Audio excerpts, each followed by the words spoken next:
Welcome to The Explainer. Today we're diving deep into James Clear's game-changing book, Atomic Habits. We're going to find out how ridiculously small changes, I'm talking 1% improvements, can actually compound into truly remarkable, life-altering results. All right, let's get into it. So, let's start with a story. A bit of a puzzle, really. Back in 2003, British cycling was, well, they were a joke. In their entire 100-year history, they'd won just a single gold medal. No British cyclist had ever even won the Tour de France. It was so bad that top bike manufacturers refused to sell them equipment, afraid it would hurt their brand. I mean, just imagine that. But then, over the next decade, something completely insane happened. The team racked up a staggering 178 world championships. They took home 66 Olympic and Paralympic gold medals.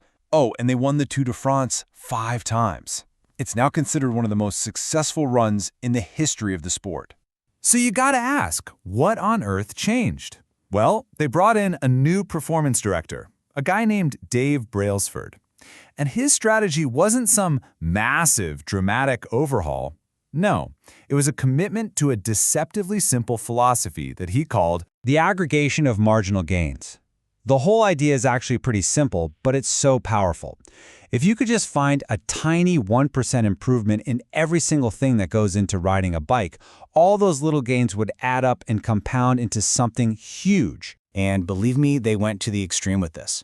I mean, sure, they did the obvious stuff. They redesigned the bike seats to be more comfortable, rubbed alcohol on the tires for a better grip. But then they kept going. They found hundreds of tiny, overlooked details. They hired a surgeon to teach the riders the proper way to wash their hands to avoid getting sick. They tested different massage gels. They even found the perfect pillow and mattress for each individual athlete to get the best possible night's sleep. And that story right there is the heart of this entire book. Each one of those 1% improvements seemed, pretty insignificant on its own. But you put them all together, they compounded into an unstoppable force. That's the real power of Atomic Habits. They're like compound interest, but for your personal growth. Okay, so how do we make this actually work for us? Well, it all starts with a really big mental shift. We have to, just for a second, forget about setting goals and focus all our energy on our systems instead. Just think about it for a second. Winners and losers, they often have the exact same goals. Every single athlete at the Olympics wants to win a gold medal, right? The goal isn't what separates them. What makes the difference is their system, that collection of daily habits that pushes them forward. Goals are great for pointing you in the right direction, but it's the systems that actually make you move. And this brings us to what might be the most crucial idea in the whole book. Real, lasting change is actually identity change. See, most of us, we start by focusing on the outcome, the what we want. But the real secret is to start with the who, the type of person you want to become. The goal isn't just to read a book, it's to become a reader. It's not to run a marathon, it's to become a runner.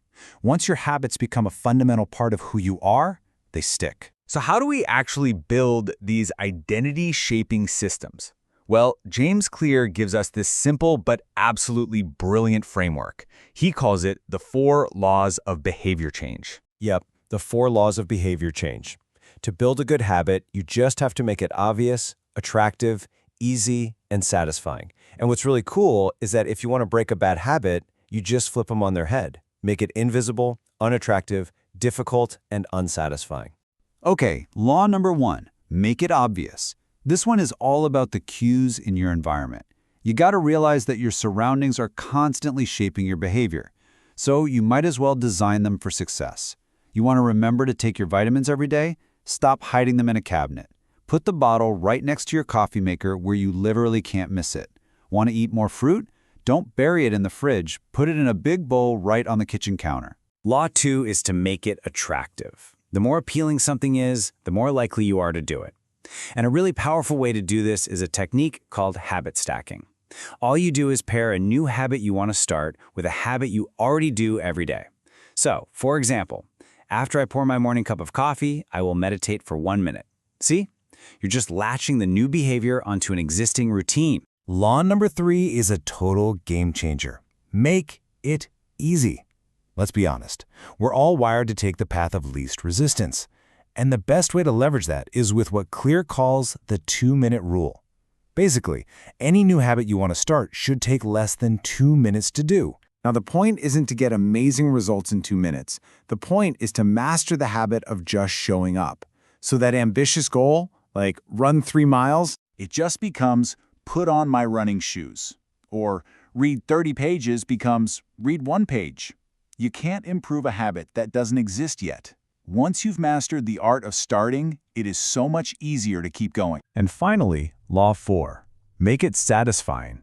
Our brains are wired to repeat rewarding experiences. The only problem is, the rewards for good habits like working out or eating healthy are often way down the road. A habit tracker fixes that. It gives you that little hit of immediate satisfaction. Every single time you draw that X on your calendar, you're getting a visual confirmation that you're making progress, and that makes you want to do it again tomorrow. Now, this all sounds great, but it brings us to a really critical challenge. Because when you start building these new habits, you almost never see the results right away. You enter what James Clear calls the plateau of latent potential, or, as I like to call it, the valley of disappointment. He uses this perfect analogy. Imagine you have an ice cube sitting in a cold room. You start putting in the work, slowly raising the temperature.